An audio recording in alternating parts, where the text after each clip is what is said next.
This is the hair of the maroons, once pulled and dragged through streets, through mud, through mire, on a misty morning warm and fragranced, on the fine road to Spanish Town.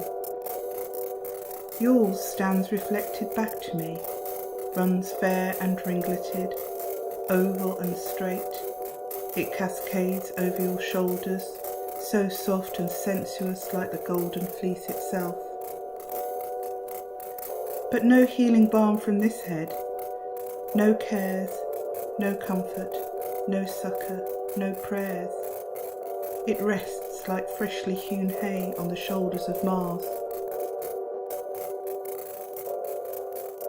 Red silk and brocade drapes like a blood shroud, tousled and resplendent.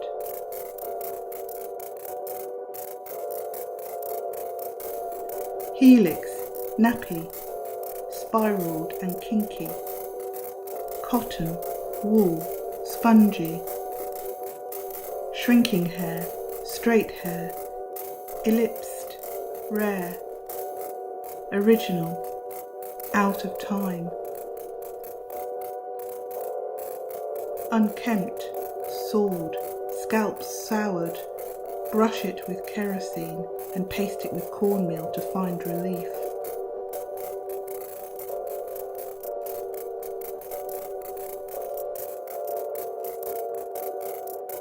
When wet, African textured hair shrinks. It reverts back to its original size when oiled and combed, and it increases in length when straightened with a hot comb. Straightened hair was seen as a symbol of whiteness.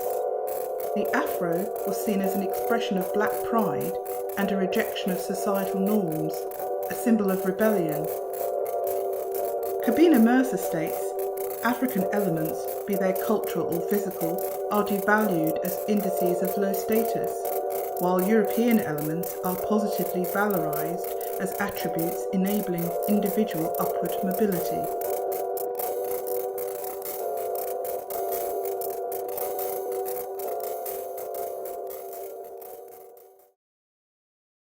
The little wolf cub that never came back.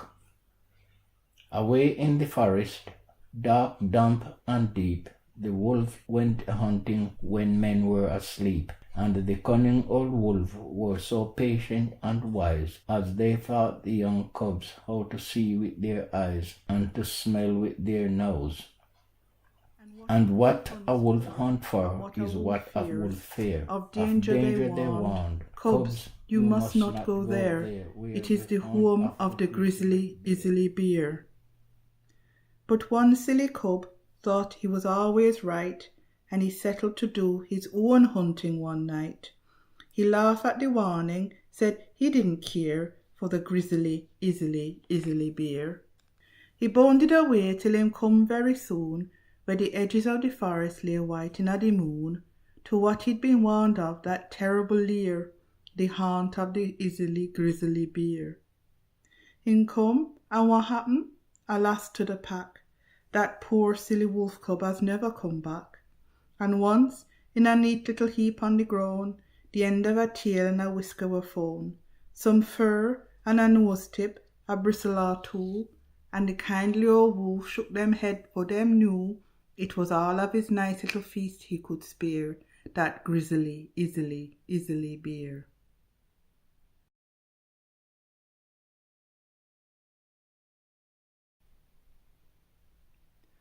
This bear knows better, staying close to skin and head,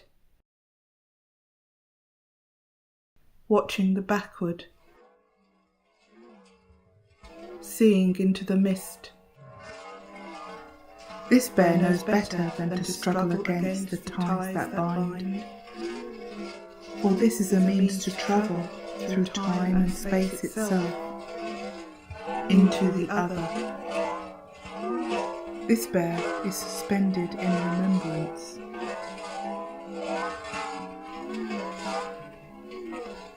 You haven't seen her yet, but there's a woman at your back, almost shadow. You turn, she turns. She rides you weightless. She rides you like a skin. Always looking behind. If you could see her, face like copper, beech leaves in the autumn sun, lined and veined by time itself. You think you hear her, mouth open, speaking words that the wind takes away. Always looking behind, thinking backwards, thinking backwards, thinking backwards. That heavy load is not her. That is of your own making.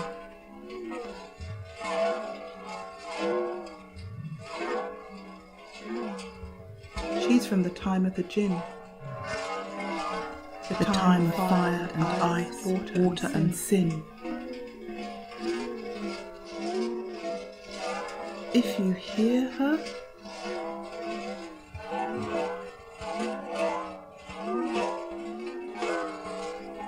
Shabalisa Inkalumba Kilie Kwa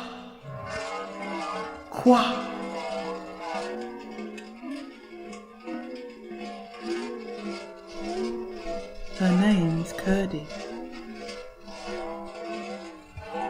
She is from the time of Solomon, of mist and sandstorm.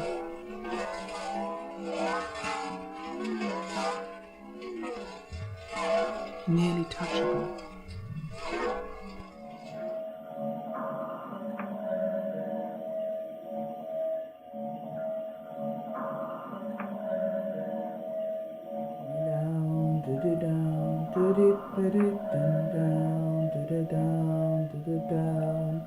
To the Indies, from that breezy spit of land.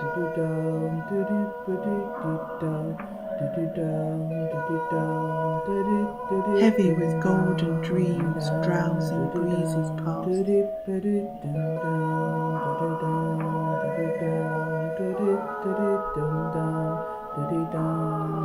Painters, they gather the beauty of the earth. A fragrant cup of that dark light.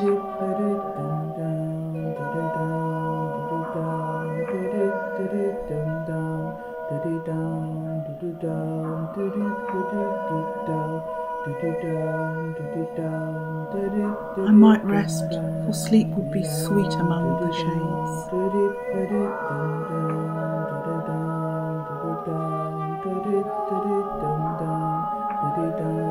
The heart to hear all about the days of love.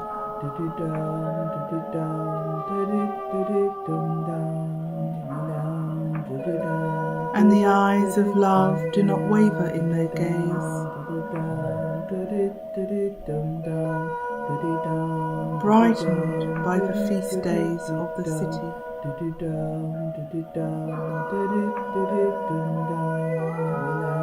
Racism functions when the victim allows their self-identity to become worthless. Reclaiming that self-identity and taking pride, making it visible again, is the beginning of a reconstruction of self and a politics of resistance.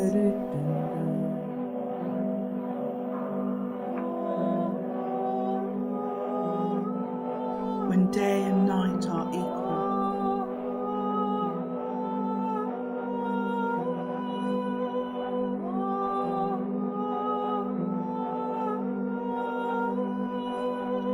Let mortal thoughts rob you of your soul.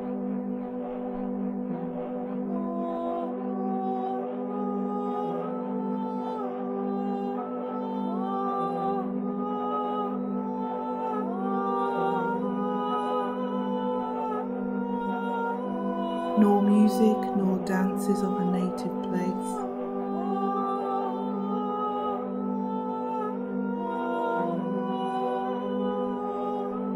As wide as the sea the river leaves, but the sea takes memory and gives it.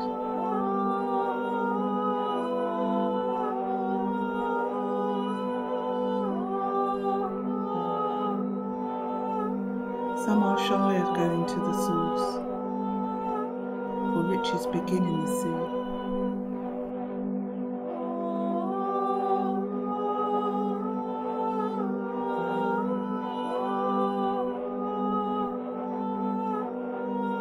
Nor refuse wings of war or years lived alone beneath the mast.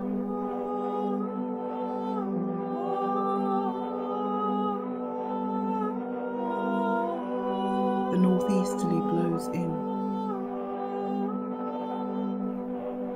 This is the Queen of the Ancient, as black as the light, Silat, married from the smokeless fire.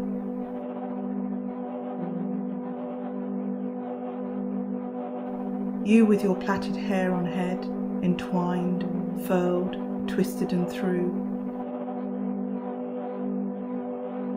Eyes of almond, ever watchful. This is the land of milk. This is the land of honey. This is the time of clover and rolling gopher. This is where air is heavy with fragrance.